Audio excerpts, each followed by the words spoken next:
اللہ رب العالمین والصلاة والسلام على خاتم النبیین وعلى آلہ وصحبہ ومن تبعہم اجمعین اما بعد فاعوذ باللہ من الشیطان الرجیم بسم اللہ الرحمن الرحیم اليوم اکملت لکم دینکم واتممت علیکم نعمتی ورضیت لکم الاسلام دینا۔ برادران ملت، السلام علیکم ورحمۃ اللہ وبرکاتہ۔ میں ریڈیو اور ٹیلی ویژن کے کارپردازان کا شکریہ ادا کرتا ہوں کہ انہوں نے فضا کی ریڈیائی لہروں کے ذریعے مجھے آپ سے براہ راست مخاطبت کا موقع مہیا کیا اور آپ تک کلمہ حق پہنچانے کا وسیع ترین ذریعہ بہم پہنچایا۔ میرے پاس وہی ایک پیغام ہے جسے سال ہا سال سے میں اور میرے رفقا کل پاکستان جمعیت علماء اسلام کے پلیٹ فارم سے بیان کرتے چلے آ رہے ہیں۔ یہ پیغام گزشتہ 1400 سال سے زمین و آسمان کی فضاؤں میں گونجتا چلا آ رہا ہے اور سید المرسلین خاتم النبیین صلی اللہ علیہ وسلم کے توسط سے اللہ تعالیٰ نے اس پیغام کو قیامت تک کے لیے عالم انسانیت کی فلاح و بہبود کے واسطے مقرر فرمایا ہے۔ یہ پیغام اللہ اور اللہ کے رسول صلی اللہ علیہ وسلم کا پسندیدہ دین اسلام ہے۔ جیسا کہ میں نے شروع میں قرآن حکیم کی آیت تلاوت کی، الیوم اکملت لکم دینکم واتممت علیکم نعمتی ورضیت لکم الاسلام دینا، اس آیت میں اللہ تعالیٰ نے صاف صاف فرما دیا ہے کہ میں نے آج کے دن تمہارے لیے تمہارے دین کی تکمیل کر دی ہے اور اپنی نعمت تم پر تمام کر دی ہے، اور تمہارے لیے بطور دین کے میں نے اسلام کو پسندیدہ دین قرار دے دیا ہے۔ پس یہی دین اسلام ہے جس کا قیام و نفاذ کل پاکستان جمعیت علماء اسلام کا مقصود مدعا ہے، اور اس دین کو قائم و نافذ کرنے کے لیے ابتدائی اقدامات کے طور پر کل پاکستان جمعیت علماء اسلام نے اسلامی منشور کی صورت میں ایک خاکہ پاکستان کے مسلمان عوام کے سامنے پیش کر دیا ہے۔ برادران محترم، شروع میں بیان کردہ آیت قرآنی سے یہ بات بالکل واضح ہے کہ اسلام کا نظام ایک کامل نظام ہے، اللہ تعالیٰ کی اتمام فرمودہ نعمت ہے اور اس کا پسندیدہ دین ہے۔ ظاہر ہے کہ اس صورت میں اسلام کے مقابلے میں دنیا کا کوئی بھی نظام حیات مسلمانوں کے لیے قابل قبول نہیں ہو سکتا۔ دنیا کی ماضی کی تاریخ بھی ہمارے سامنے ہے اور وقت کے موجودہ حالات بھی ہماری نظروں سے گزر رہے ہیں۔ ماضی کی تاریخ اور وقت کے حالات سبھی شہادت دے رہے ہیں کہ ہدایت الہی سے روگردان ہو کر انسانیت نے ہمیشہ نقصان اٹھایا ہے اور وہ فساد و انتشار کی آماج گاہ بن گئی ہے۔ ظہر الفساد فی البر والبحر بما کسبت ایدی الناس، انسان جب بھی رائے حق سے ہٹا اس کے ہاتھوں بحر و بر میں فساد برپا ہوا۔ چنانچہ خود انسانیت کی بھلائی کا یہ تقاضا ہے کہ اللہ تعالیٰ کی زمین پر اللہ کا دین قائم ہو تاکہ بحر بر کا یہ فساد ختم ہو۔ اس اعتبار سے یہ ذمہ داری مسلمانوں پر بالخصوص عائد ہوتی ہے کہ وہ اسلام کے علمبردار ہونے کی حیثیت میں سب سے پہلے اپنے درمیان اسلام قائم کریں اور اس کی برکات و خوبیوں کا مظہر بن کر دنیا بھر کو اسلام سے مستفید ہونے کا موقع دیں۔ اس لیے کل پاکستان جمعیت علماء اسلام چاہتی ہے کہ پاکستان میں اسلام کامل مکمل طریق پہ نافذ کر دیا جائے تاکہ دنیا کے سامنے اسلام کی حقانیت اور اس کی خیر و برکت کا عملی نمونہ پیش کیا جا سکے۔ سامعین محترم، میں پوری بصیرت اور پورے یقین کے ساتھ یہ اعلان کرتا ہوں کہ عہد حاضر کے وہ تمام پیچیدہ مسائل جن سے انسانیت کو سابقہ پڑا ہوا ہے، ان کا بہترین حل اسلام میں موجود ہے، اور پاکستان جن مسائل سے دوچار ہے وہ بھی صرف اسلام کو اختیار کرنے سے ہی حاصل ہو سکتے ہیں۔ کل پاکستان جمعیت علماء اسلام اول دن سے اس بنیادی اور اہم نکتہ پر زور دیتی چلی آ رہی ہے۔ سائنس اور ٹیکنالوجی کے اس دور نے انسانی فکر کو ہی نہیں بلکہ اجتماعیت کے ایک ایک مسئلے کو ہمگیر طور پر متاثر کیا ہے۔ چنانچہ آج انسان کو گہرے یقین و اعتماد کی ضرورت ہے اور اجتماعیت کے مسائل میں انسانیت کے مجموعی مفاد کا مقدم رکھنا بھی نہایت ضروری ہے۔ اسلام ان دونوں ضرورتوں کو جس خوبی اور کمال کے ساتھ پورا کرتا ہے، اس کا اندازہ قرآن و سنت کے پربصیرت مطالعہ سے ہی کیا جا سکتا ہے۔ اسلام انسان کو ایک نہایت مستحکم اور غیر متزلزل عقیدہ اور یقین سے سرشار کرتا ہے، جس کے اثر سے ایک مومن و مسلم زندگی کی ہر مشکل کو عبور کرتا ہوا موت کے پل پر سے بھی ہنستے مسکراتے گزر جاتا ہے۔ اور انسانیت کے مجموعی مفاد کو اسلام میں اس حد تک ملحوظ رکھا گیا ہے کہ ایک مسلمان دوسرے انسان کی بھلائی اور فائدے کے لیے اپنی محبوب سے محبوب ترین چیز کو قربان کر دینے کا پابند ہے۔ ان صفات کے حاملان دین سے ہی تمام مسائل کے حل کی توقع کی جا سکتی ہے، اور پاکستان میں ہم مسلمان اس کا عملی مظاہرہ کر کے دنیا کو اس طرح متوجہ کر سکتے ہیں۔ پاکستان میں بھی ہمارے مسائل کی یہی نوعیت ہے۔ ہمارے یہاں بھی بے یقینی اور بے دینی کے سائے پھیلے ہوئے ہیں، عوام میں غلط قسم کی سیاسی، اقتصادی، معاشی درجہ بندی ہے، اور ان باتوں کے نتیجے میں ہر طرف بے چینی، بے اطمینانی اور انتشار سر اٹھائے ہوئے ہیں۔ جب تک ہم ان سب کا ازالہ نہیں کر لیتے ایک بہتر مستقبل کی توقع نہیں کر سکتے۔ ہمیں پاکستان کی نئی نسل کو بے یقینی اور بے دینی کے خطرات سے بچانا ہے، ہمیں سیاسی جبر کی روایات کا خاتمہ کرنا ہے، ہمیں اقتصادی تفاوت کے ایسے جھول دور کرنے ہیں جن سے بے چینی اور بے اطمینانی کے سائے گہرے ہوتے جا رہے ہیں۔ ان دونوں مقاصد کو اسلامی احکام کے ذریعے ہی سے بہتر طریق میں حاصل کیے جا سکتے ہیں۔ جب ایک بار ملک میں اللہ کی حاکمیت کا اصول نافذ ہو جاتا ہے، قرآن و سنت کے تمام احکام اور تمام حدود دستور و قانون کی اساس قرار پا جاتے ہیں، اور ملک کے تمام انتظامی محکمے، عدلیہ، پولیس، فوج وغیرہ ان احکام کی پابند بنا دی جاتی ہے، تو اس کے بعد کسی بھی گروہ کے لیے سیاسی جبر اور بالادستی کے مواقع باقی نہیں رہتے۔ اسلام کی روح سے سربراہ مملکت سے لے کر ایک عام شہری تک اسلامی احکام کے اجراء و نفاذ کی پابندی سے مستثنا نہیں رہ سکتا،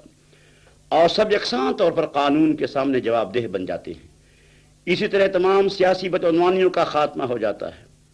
جمعیت علماء اسلام اس قسم کی سیاسی تبدیلی اس ملک میں لانا چاہتی ہے،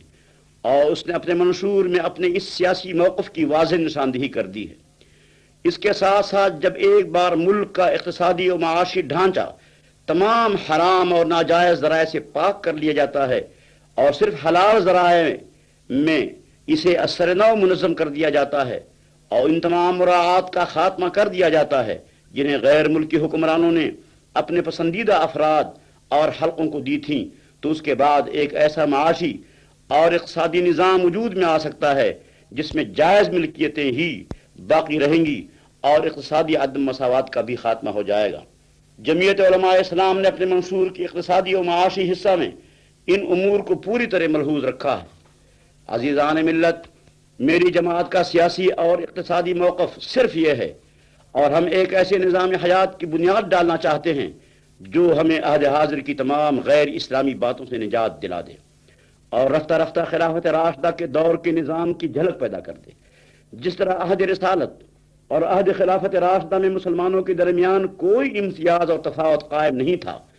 حاکم محکوم، راعی اور رعایا، خلیفہ اور عام مسلمان ایک ہی جیسی زندگی بسر کرتے تھے، اور ایک دوسرے کے معاون اور بھائی بن گئے تھے۔ ٹھیک ٹھیک وہی صورتحال پھر مسلمانوں میں پیدا ہو جائے، جسے قرآن کریم میں ان لفظوں کے ساتھ تعبیر کیا گیا ہے، فَأَصْبَحْتُمْ بِنِعْمَتِهِ إِخْوَانًا، یعنی اللہ تعالیٰ کی مہربانی سے سب بھائی بھائی بن گئے۔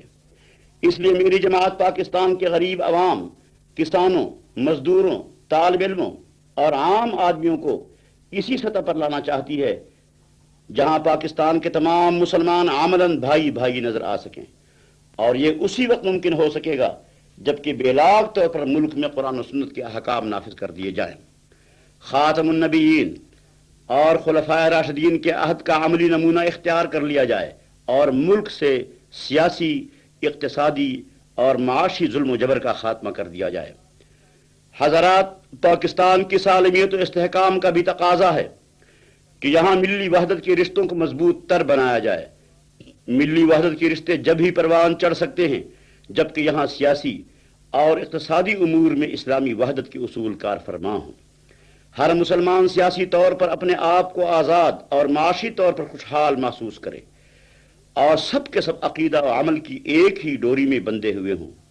واعتصموا بحبل اللہ جمیعا کا بھرپور مظاہرہ ملت کے ہر گوشے سے نمایاں ہو۔ برطانوی عہد کے سیاسی، سماجی، انتظامی، عدالتی اور اقتصادی امتیازات کو برقرار رکھ کر اور برائے نام تبدیلی سے انہیں اسلام کا نام دے کر ہم ہرگز ملی وحدت کے مقاصد اور اسلامی نظام کی برکتوں کو حاصل کرنے کے قابل نہیں بن سکتے۔ محترم برادران ملت، میری ان گزارشات سے آپ نے اچھی طرح سمجھ لیا ہوگا کہ میری جماعت کل پاکستان جمعیت علماء اسلام کا مقصود اور منزل کیا ہے۔ ہم اس ملک میں کتاب اللہ اور سنت رسول اللہ صلی اللہ علیہ وسلم کا نظام حکمرانی قائم کرنا چاہتے ہیں،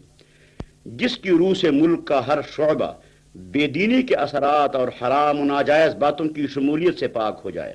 جس کی روح سے ملک کے تمام مسلمان بھائیوں کی طرح زندگی بسر کرنے کے قابل بن جائیں، جس کی روح سے ملک کا کسان، مزدور اور غریب بھی اسی طرح سر اٹھا کر چل سکے جس طرح ملک کا ایک بڑے سے بڑا آدمی چل سکتا ہے، جس کی روح سے ملک کی عدالتیں صرف اسلامی احکام کے مطابق فیصلہ کریں، جس کی روح سے ہر گوشے میں حق و انصاف کا بول بالا ہو، جس کی روح سے کسی کو کسی پر سیاسی جبر کا موقع حاصل نہ رہے، جس کی روح سے پاکستان کے مسلمان ایک متحدہ قوت بن کر سربلند ہو سکیں۔ جمعیت علماء اسلام نے ان مقاصد کو حاصل کرنے کے لیے ایک ایسا طریقہ کار اختیار کیا ہے جس کے ذریعے نہ تو اسلام کے نام کو خود غرضانہ مفادات کے تحفظ کے لیے استعمال کیا جا سکے، نہ ملک کے مختلف حلقوں اور گروہوں کے درمیان نام نہاد کفر و اسلام کی کشمکش سر اٹھا سکے، نہ ملک اور عوام کا اتحاد پارا پارا ہو سکے، اور نہ ملک کے غریب عوام، کسان، مزدور وغیرہ اس غلط فہمی میں مبتلا ہو سکے کہ ان کے مسائل کا حل اسلام میں موجود نہیں ہے۔ داخلی امن و امان اور ملکی استحکام کو برقرار رکھتے ہوئے صرف اسلام کی اساس پر ایسی تبدیلیاں لی آئی جائیں جن سے ملک کے تمام سیاسی، سماجی اور اقتصادی مسائل حل ہو جائیں۔ جمعیت علماء اسلام نے ان تمام پہلوؤں کو مد نظر رکھ کر ہی اپنا منشور مرتب کیا ہے، اور ہم امید کرتے ہیں کہ اگر جمعیت علماء اسلام کے منشور پر اس کے طریقہ کار کے مطابق عمل کیا جائے تو انشاءاللہ تعالی ملک میں ایسی سیاسی اقتصادی تبدیلیاں رونما ہو جائیں گی جو خالص اسلامی نظام کے نفاذ اور قیام کی اساس ثابت ہوں گی۔ میں آخر میں یہ عرض بھی کر دینا چاہتا ہوں کہ جمعیت علماء اسلام پاکستان میں مکمل اسلامی نظام نافذ کرنے کے ساتھ ساتھ اس امر کی بھی خواہاں ہے کہ پورا عالم اسلام اتحاد کی لڑی میں منسلک ہو جائے، لیکن یہ اتحاد عملاً اس وقت تک بروئے کار نہیں آ سکتا جب تک کہ مسلمانوں کی سرزمین سے غیر ملکوں کے سیاسی اور اقتصادی اثرات کا کلیتاً خاتمہ نہ ہو جائے، عربوں کے سینے سے اسرائیل کا خنجر نہ اٹھا دیا جائے، اور کشمیر کے مسلمان آزادی کے حق سے بہرور نہ ہو جائیں۔ چنانچہ میری جماعت اسرائیل اور غیر ملکی سامراج کے اثرات کے خلاف عربوں کی غیر مشروط بلا تنقید حمایت کرتی ہے، اور اہل کشمیر کی آزادی کی جد و جہد کو تیز تر کرنے میں پوری معاونت کی حامی ہے۔ میری جماعت بھارت میں بسنے والے 6 کروڑ مسلمانوں کے موجودہ سنگین حالات سے بھی بے پرواہ نہیں ہے، اور وہ یہ سمجھتی ہے کہ اسلامی نظام اور اسلامی اخوت اور اسلامی مساوات کی اساس پر مبنی نظام کے قیام سے پاکستان میں ایک ایسی مستحکم اور بااثر حکومت قائم ہو سکتی ہے جو بھارت کے مسلمانوں کے مصائب کا مداوع کرنے کے قابل ثابت ہو سکے گی۔ ایسی ہی حکومت اہل کشمیر کی آزادی اور اسرائیل کی جارحیت کے مقابلے میں عربوں کی پشپناہ بھی بن سکتی ہے۔ یہ ہے ہماری جمعیت کا موقف، مسلک، پالیسی اور پروگرام۔ سامعین محترم، بر صغیر پاک و ہند کی تاریخ میں علماء دین کا ہمیشہ سے یہی مقصود رہا ہے کہ اس سرزمین پر اسلام کا صحیح اور مکمل نظام قائم ہو۔ اس سلسلے میں حضرت مجدد الفسانی رحمۃ اللہ علیہ، حضرت شاہ ولی اللہ رحمۃ اللہ علیہ کی علمی و عملی خدمات اس جد و جہد کے سنہری ابواب ہیں، اور شہیدان بالا کوٹ نے اپنے خون کی قربانی دے کر ان ابواب کو مداومت بخش دی ہے۔ پاک و ہند کے علماء ان قدسی صفات بزرگوں اور پیش روؤں کے نقش قدم پر ہی اسلام کا قافلہ لے کر رواں دواں جا رہا ہے۔ برطانوی استبداد سے 1 صدی سے زیادہ تک ان کا مقابلہ عہد حاضر کی تاریخ کے مسلمات میں سے ہے۔ میری جماعت کل پاکستان جمعیت علماء اسلام علماء حق کے اس سلسلے کے مشن کی امین اور پیروکار ہے، اور سمجھتی ہے کہ جس دن بھی پاکستان میں قرآن و سنت کا حقیقی نظام قائم ہوا وہ دن بر صغیر پاک و ہند میں داخل ہونے والے پہلے مجاہد کی روح سے لے کر حضرت مجدد الفسانی، حضرت شاہ ولی اللہ، شہدائے بالا کوٹ، شہدائے تحریک آزادی کی روحوں کے مسرت و اطمینان کا دن ہوگا، اور عالم بالا میں ان کی دعائیں اہل پاکستان کا ساتھ دے رہی ہوں گی۔ میری جماعت ماضی کی تاریخ کے ان 1300 سالہ مشن کی تکمیل میں ہی مصروف ہے، اور انشاءاللہ یمین و یسار کی پرواہ کیے بغیر اپنا یہ مشن جاری رکھے گی۔ اسے اللہ کی مدد اور پاکستان کے مسلمانوں کی اعانت کی پوری توقع ہے۔ والسلام علیکم ورحمۃ اللہ وبرکاتہ۔ اسلام زندہ باد، پاکستان پائندہ باد۔